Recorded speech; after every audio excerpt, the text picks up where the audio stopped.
My journey began when I became virtually addicted to American films at a time when surviving the civil war in Somalia was my daily battle. My family and I had been subjected to extreme poverty and violence in Mogadishu that killed one of my sisters. The rest of my family had only known a Somalia shaken by tribal war, brutal militias, hunger, and droughts. As I grew up, I realized that the world had called us many names, including the country that harbors terrorism, the land of the pirates, and the most dangerous place. Citizens of other countries were warned against traveling to Somalia. You could get kidnapped, you could be killed. Even Somali citizens who had foreign passports did not dare to visit their native country.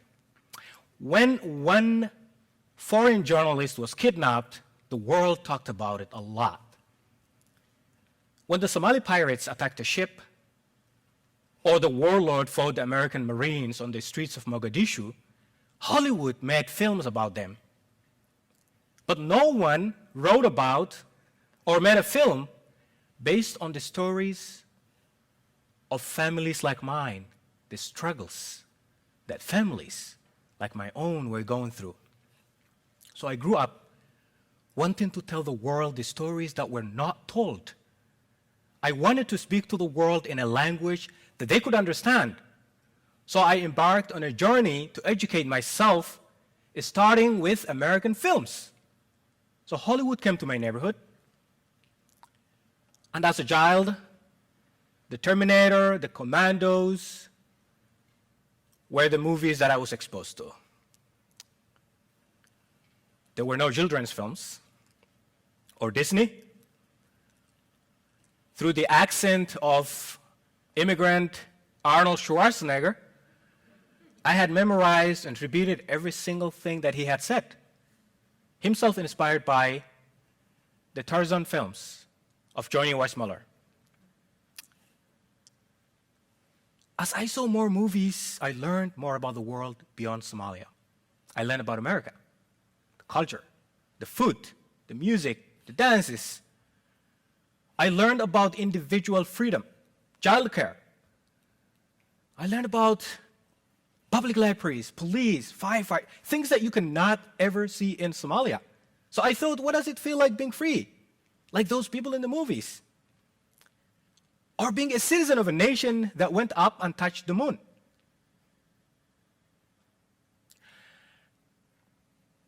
It was more than movies. I was educating myself. And yes, that's how I learned English. It started as a curiosity, but it ended with hopefulness and thoughts of better future. And then as a teenager, I learned more about America again, from California to Florida to Texas to New York to Alaska to Minnesota. I learned American cities and states and towns more than anywhere else in the world, even including my own country. Crossing into the next neighborhood in Somalia was dangerous. So here I was, thousands of miles away. I was exposed to a culture and lifestyle of a nation that I had only been able to meet through movies that they have produced. When hip-hop reached the streets of Mogadishu, I had more reasons to love America. There were people who had the same skin color as mine, singing and dancing, and what I saw in those black men and black women were freedom, opportunity, and most of all, what America means. I got a nickname, and my street nickname had become Abdi the American. I was very proud of it, but I was not quite sure what turning this nickname into a nationality would take. The only thing I knew is coming to America would mean supporting my family and changing their lives, sending them money to buy food, and the possibility of sponsoring them sometime in the future. And I had an overwhelming feeling of also becoming one of millions of immigrants in the US That was one motivation that kept me going. I wanted to get an education. I wanted to have some sort of a document that will allow me to travel freely around the world.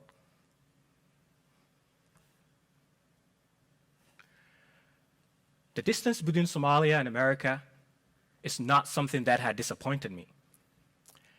But this was an era of mass movement in Somalia where people had been crossing deserts and oceans since the war began. They have reached all corners of the globe. Money sent from abroad was pouring into Somalia, becoming the #1 source of income for majority of the Somali families. Well, meanwhile, Somalia had taken downturns many times. The year 2006, I had lost the little freedom I had, including watching music and movies, with the rise of the Somalis Islamic courts. Their first assignment, in fact, was to bomb and destroy the only movie theater that gave me hope and dreams. Speaking English, going out with girls, going to the beach, playing soccer, dressing certain ways, were all banned. This time it was almost impossible to evade soldiers who were looking for a young man of my age. Recruitment into the army was like getting into college, where a young man signed up with promises of money and power. My dreams were under attack, and I wanted to get out before I was executed for speaking English. The closest route out of Somalia was across the ocean into Yemen, but the chances of a boat to make it across the Gulf of Yemen into Yemen was 50-50. I have some friends who lost their lives when their boats capsized. I also know some who made it.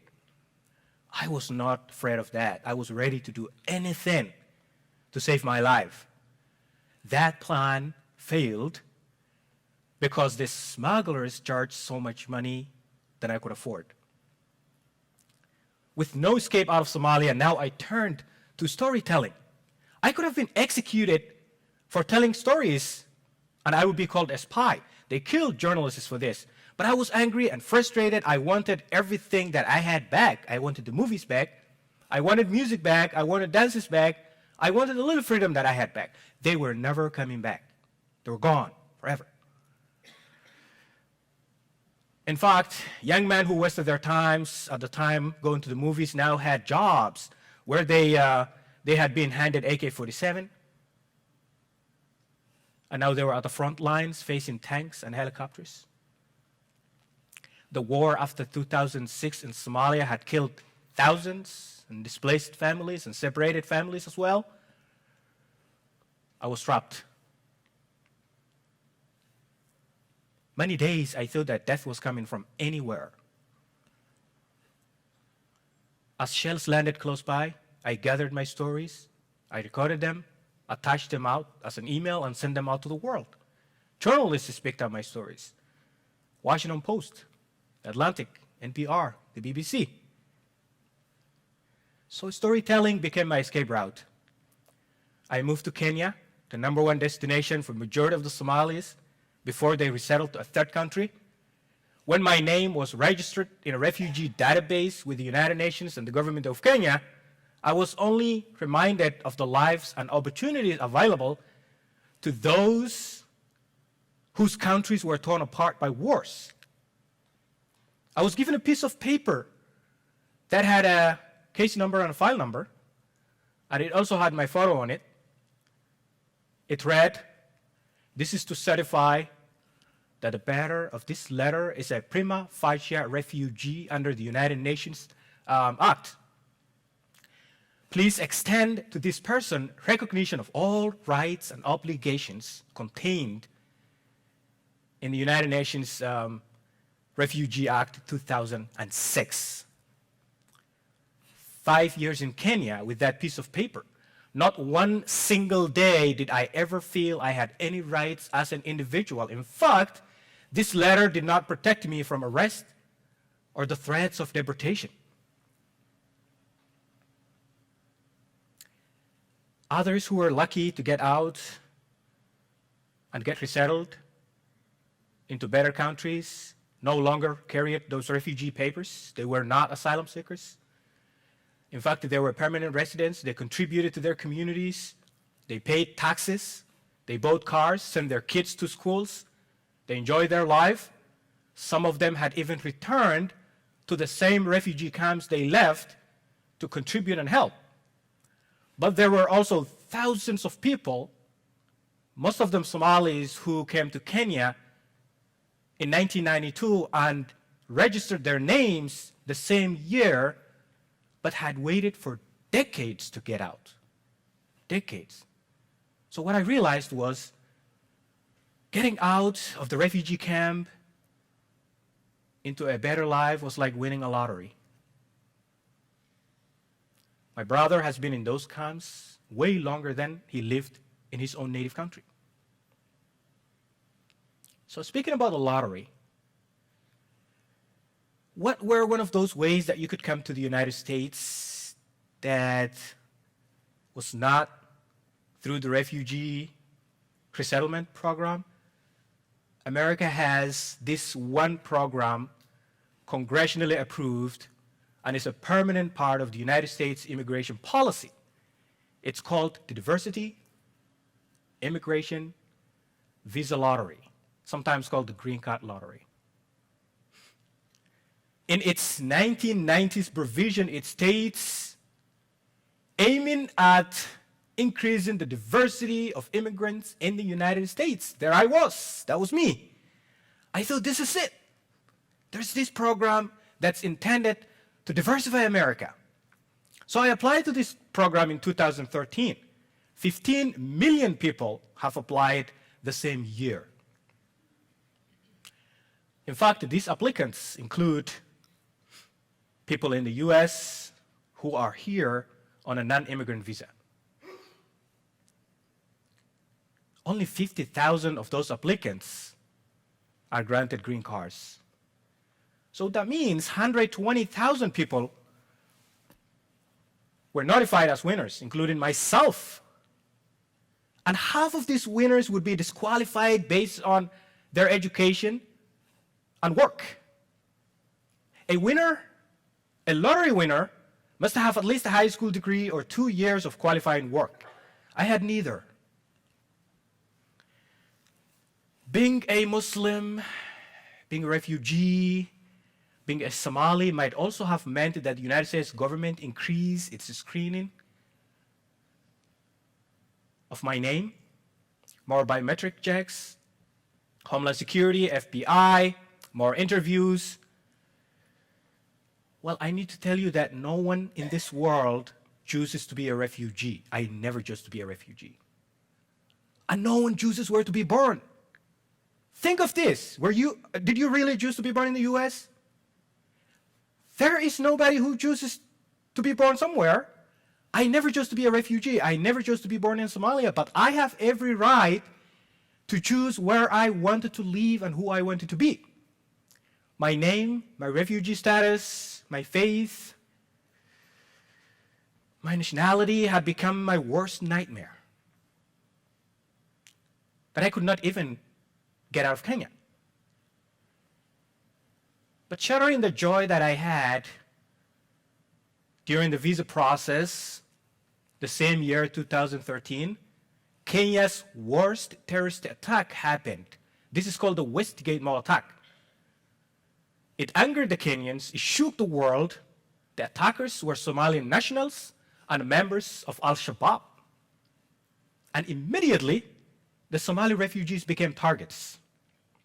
We've been rounded up because to the Kenyan police, refugees and the terrorists are the same because they're all Somalis. And this is the same group that escaped in Somalia. I had been handcuffed. I was called a terrorist. I was thrown in the back of a police truck. And an arrest and a deportation meant that the chances of an interview would be jeopardized. These were the days that I wanted the world to hear my stories. These were the days that I wanted the world to listen to me.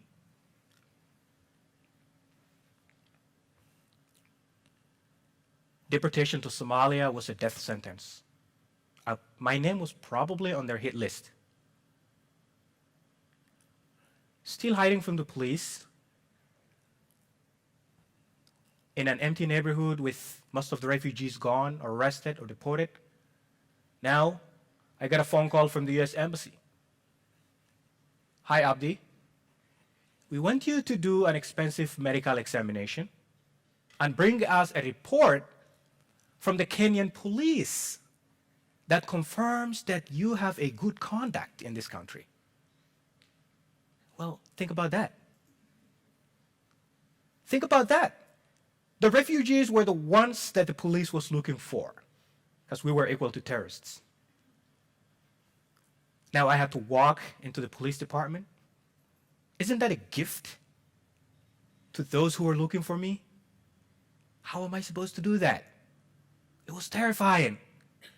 Well, it took multiple attempts and risk-taking and bribery to get what I needed. Imagine, the other winners that year who were not going through the difficulties that I was going through. I'm talking about even the ones who were in the US and were lucky to win the lottery. They will probably wake up on the day of their interview, put their documents together, and head out to the embassy. I did not have that freedom. I couldn't get out of the apartment, catch a bus or a taxi or walk to where I was going, to the US embassy.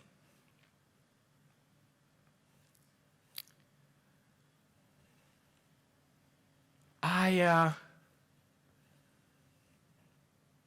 had to put together thoughts and feelings and talk to people and communicate. Well, after a brief rejection and a denial, 2 weeks of my name hanging on administrative processing. Administrative processing is they keep your name at the bottom and check if you have any terrorist links or anything like that. And lots of intervention and involvement from Americans, senators sending letters. My visa was issued. My visa was approved. And that is when I sit back and thought of, wow, now let me reflect back. There I was, the young child who grew up being inspired by the liberty, the freedom, the independence, the dreams of America. I was that teenager who avoided recruitment and arrest and refused to join a group that chanted death to America. And it was with a little bit of luck in the visa lottery that served me as escape out of the misery, the ethnic violence, and death. Every day I wake up, I think about that, and I'm very thankful, and I realize what I have. I'm a free man. I'm no longer a refugee or an asylum seeker. But then I also sympathize with millions out there, including my family, who are still, as we speak today, struggle and fight for that little freedom that we take for granted every day. This is an era where the world's population is moving. Millions are on the move. People are being displaced. They're becoming refugees. They're crossing borders and oceans. It's our responsibility to put their stories on display. I know this because it was my story that went out that people have heard about me. And that I became this man who today enjoys the freedom that I have. I think if Americans hear those individual stories, families, and sympathize with the struggles that people are going through to just get what we take every day for granted, I hope that Americans would want those immigrants who are fighting for these freedoms to come and be one of us. Thank you.